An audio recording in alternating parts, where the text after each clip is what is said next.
안녕하세요. 알파균의 경제 뉴스입니다. 임정수 기자네요. MDM그룹 홈플러스 부산 가야점 3,500억 원에 인수했습니다.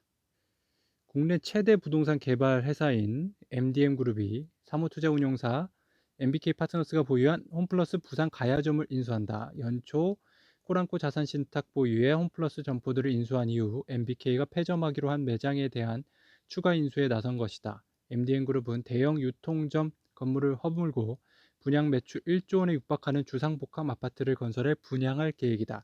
26일 투자은행 IB업계에 따르면 MDM그룹은 홈플러스 부산 가야점을 약 3,500억 원에 인수하기로 했다. 현재 증권사를 주관사로 선정하고 인수 대금을 치르기 위해 자금 조달을 추진 중이다. 인수 금융은 대출 상환 및 담보권 우선순위에 따라 선순위, 중순위, 후순위 등으로 나눠 기관 투자자를 모집합니다. MDN그룹은 인수 자금을 빌려줄 투자자들에게 홈플러스 부산 가야점 토지와 더불어 더샵, 반포리버파크의 시행 이익을 담보로 제공했고요. 각 사업 부지의 시행 이익의 대주단 담보권자로 질권을 설정하는 방식입니다. 더샵 반포리버파크는 MDM그룹이 포스코 건설과 함께 서울 서초구 반포동의 1, 2인 가구를 대상으로 분양하는 소형 아파트죠. 네, 조회수가 하나 넘는 거. 예, 한국 유니콘 손보는 손정희, 야놀자도 비전 펀드 손잡고 미국행 했네요.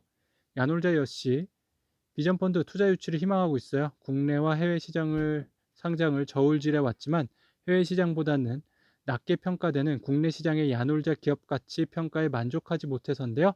비전 펀드로부터 대규모 투자 자금을 확보하면서 서둘러 국내 증시에 성장할 이유가 없고 좀 더 내실을 다져 해외 증시에 상장하는 것이 기업 가치 평가에서 유리해서입니다. 국내 증권사는 야놀자의 기업 가치를 최대 4에서 5조 원으로 보고 있지만 야놀자 측은 미국 상장을 통해 최소 10조 원 이상의 평가를 바라고 있습니다. 야놀자보다 10배의 매출을 올리는 공유 숙박 플랫폼 에어비앤비의 시가총액이 131조 원에 달한다는 점에서네요. 전혜영 기자입니다. 보험사 부채 듀레이션 50년으로 확대, 중소형자 자본 확충 비상 걸렸네요. 오는 2023년 새 국제 해경 기준 도입을 두고 보험회사 부채 듀레이션이 현재 30년에서 50년으로 연장됩니다. 부채 듀레이션이 확대되면 일부 외국계 생명보험사 등을 제외한 대부분 보험사의 RBC 보험금 지급 여력 비율이 떨어질 것이라는 전망이라 자본 확충 비상이 걸렸죠. 문제는 부채 듀레이션이 확대되면 대부분 보험사의 RBC 비율이 크게 하락할 수 있다는 데 있는데요. 보험계약자에게 지급해야 할 보험금인 보험부채 듀레이션과 보험사가 받은 보험료로 투자한 채권 등 자산의 듀레이션 사이에 격차가 벌어지면 보험사의 재무구조가 금리 변동에 취약해집니다. 시가평가한 부채와 자산의 격차가 커지기 때문인데요. 부채 듀레이션과 자산 듀레이션의 차이가 벌어져 위험이 커지는 만큼 보험사에 요구되는 자본량이 증가해 RBC 비율은 급락합니다. 업계에서는 이번 조치로 평균 30%가량 떨어질 것으로 추산했네요. 8인치 반도체 역주행 2024년까지 17% 성장한다고 하는데요. 국내에서는요. SK하이닉스가 최근 8인치 파운드리 생산 능력 2배 확대를 공식화한 상황이고요. 8인치 웨이퍼 기반 DB하이텍도 올 들어 월 9,000장 규모의 생산 능력을 확대했습니다.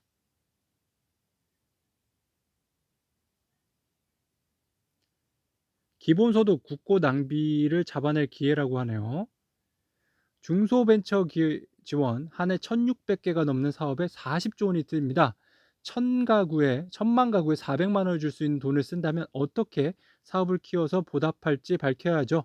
그 돈으로 ARM 같은 반도체 설계 회사를 인수하면 나중에 몇 배로 돌려줄 수 있고 되는 사업이면 해외 투자자가 사다 온다는 지적에도 답해야죠. 직접 내 통장에 꽂힌 돈이 덧없이 흩어지는 꼴을 누가 참겠습니까? 일자리 예산은 해마다 늘어 2020년엔 20조 원을 넘어서는데요. 100만 명 실업자에게 2,500만 명, 1,000만 가구에게 250만 원을 줄 수 있는 돈을 어디에 썼을까요? 그 돈이 직접 내 통장에 들어올 수 있었다고 생각하면 곳곳에 벌어지는 일자리 행사나 지방자치단체마다 있는 텅 빈 일자리 지원실에 화가 치밉니다. 줄줄 새는 R&D 예산, 국고 헌터가 난무하는 대학 지원 사업은 더욱 심란하죠. 우리 아이 학비 낼 돈을 그래도 살만한 사람들이 퍼다 쓰니까 말입니다. 검찰 조대식 SK 수백스 의장 배임 혐의로 기소했네요. 서울중앙지검 관계자는요, 최신원 회장의 강력한 유상증자 요구가 있었고 그룹사 차원에서는 거절이 어려웠다고 설명합니다. SK 측은 유상증자는 경영상 판단이라고 주장해 왔으나 검찰 관계자는 경영상 판단이 아닌 사적 동기가 있었다고 판단할 증거를 여러 가지 확보했다고 밝혔어요. 최신원 회장은 지난 3월 SK네트워크가 SKC 등 자신이 운영하던 회사에서 2,235억 원을 횡령 배임한 혐의로 재판에 넘겨졌죠. 최근도 기자입니다. SK 4천억 원 출자해서 일본에서 ESG 투자한다고 합니다. 25일 SKC와 SK실트로는 일본 투자법인 설립을 위해 각각 100억 엔, 약 1,040억 원을 출자한다고 공시했고요. 전날 같은 내용을 공시한 SK머티리어즈에 더해 SK그룹 투자 전문 지주회사인 SK도 같은 금액을 출자해 법인 설립에 참여할 예정이고요. 일본 투자법인 지분을 4개사가 25%씩 동일하게 갖는 구조입니다. 실산 법인은 5월 중 일본에 설립될 예정이네요.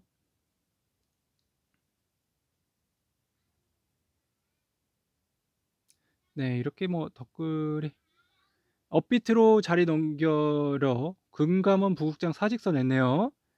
네, 가상자산이 좀 뭔가 있나 봐요.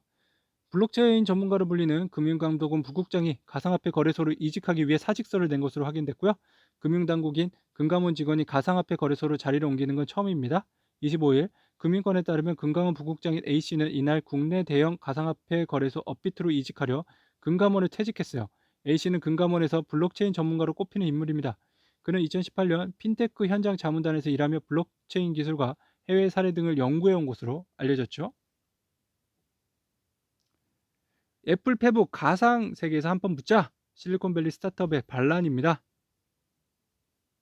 두 진영간의 싸움이 물밑에서 어떻게 진행되고 있는지 엿볼 수 있는 단서가 지난 4일 실리콘밸리에 위치한 도시 오클랜드의 한 법정에서 났어요. 애플은 에픽게임즈가 출시한 포트나이트가 자사 앱스토어 규칙을 어겼다고 주장했고, 에픽게임즈는 애플의 이러한 처사가 불법이라며 부딪힌 사건의 재판이 진행되고 있죠. 그런데 그 과정에서 하나의 문서가 등장했죠. 에픽게임즈의 한 임원이 2018년 소니의 가상현실 플랫폼에 메타버스 게임을 공급하겠다고 제안한 사실이 드러난 건데요.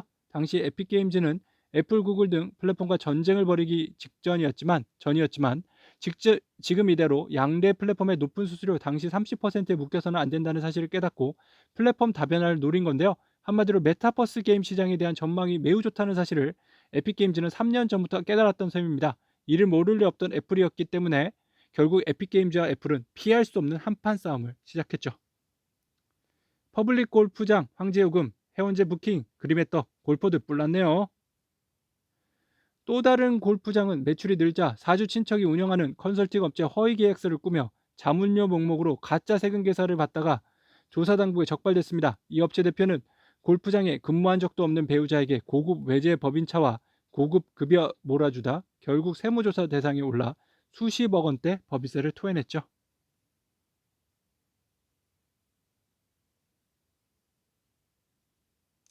규제 칼날의 암호화폐 월가 로비스트 영입 잇따라 있네요. 네, 뭐 미국이나 우리나라나 아까 금융 감독원 일하던 분도 나왔고요. 월가 투자은행 시총과 맞먹는 코인베이스. 코인베이스는 지금 630억 달러인데요. BNB 파라바가 690억 달러, 골드만 사서 1230억 달러. UBS보다 높아요. UBS 630억 달러, 바클레이 430억 달러. 코인베이스 대단합니다. 가상자산의 돌풍을 볼 수 있는 단면이죠. 네. 뭐 이렇게 좀 아침에는 좀 조회수가 없나 봐요. 네. 그래도 어떡합니까? K뱅크 1조 2천억 원 주상증자 카카오뱅크와 진검승부 내리네요. K뱅크가 대규모 자본 상풍을 할 수 있었던 것은 암호화폐 열풍에 수혜를 톡톡히 있기 때문인데요. K뱅크는 독점적으로 국내 최대 암호화폐 거래소인 업비트의 실명 계좌를 내주고 있습니다. K뱅크 계좌를 통해 업비트로 자금이 유입되기 때문에 암호화폐 투자, 자금이 늘어날수록 K뱅크 사용자도 수신 잔액도 증가할 수밖에 없는 구조인데요. K뱅크는 지난 1분기 암호화폐 열풍이 돌면서 수신 잔액을 급격히 불렸습니다. 이렇게 확보한 미천으로 대출 규모를 늘리며 384억 원의 영업이익을 기록해 흑자 전환에 성공했습니다. 네, 한번 표를 보실까요? IPO 앞둔 카뱅, 자본 확충한 캐뱅, 카카오뱅크 34%, KBC가 34%, 카카오뱅크 주주부터 볼게요. 카카오뱅크 34%, 한국투자금융 34%, 국민은행 등 10%, 10% 등입니다. 자본금 2조, 자산 26조 5천억, 영업이익 540억이고요. K뱅크 BC카드 34%, MBK 파트너스 9%, 베인캐피탈 9% 등이고요. 자본금 2조 정도고요. 자산은 9조 4천억, 영업이익 388억. 와, 자본금과 영업이익은 비슷한데 자산은 큰 차이가 나네요. 네. 다른 기사를 볼까요? 위안화가치 3년 만에 최고, 중국 증시 자금 밀물. 좋겠어요. 외국인이 중국 주식 매수를 늘리는 이유는 최근 주가 약세, 기업 실적 개선과 위안화 강세, 환율 추가 하락에 대한 기대가 반영된 것으로 분석되고요. 위안화 가치가 올라가면 주가 상승에 환차익까지 기대할 수 있기 때문입니다. 국제 원자재 가격 급등이 충격이 경제에 미치는 영향을 최소화하기 위해 중국 정부가 위안화 환율 하락을 용인할 것이란 관측도 위안화 강세를 부추기고 있다는 해석인데요. 인민은행은 최근 보고서에서 중국이 시장 흐름에 맡겨 위안화 평가 장성을 추가로 용인함으로써 가격이 급등한 국제 원자재 가격 수입 충격을 완화할 필요가 있다고 제안했습니다.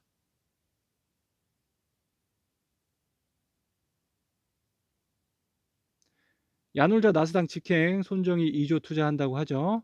예.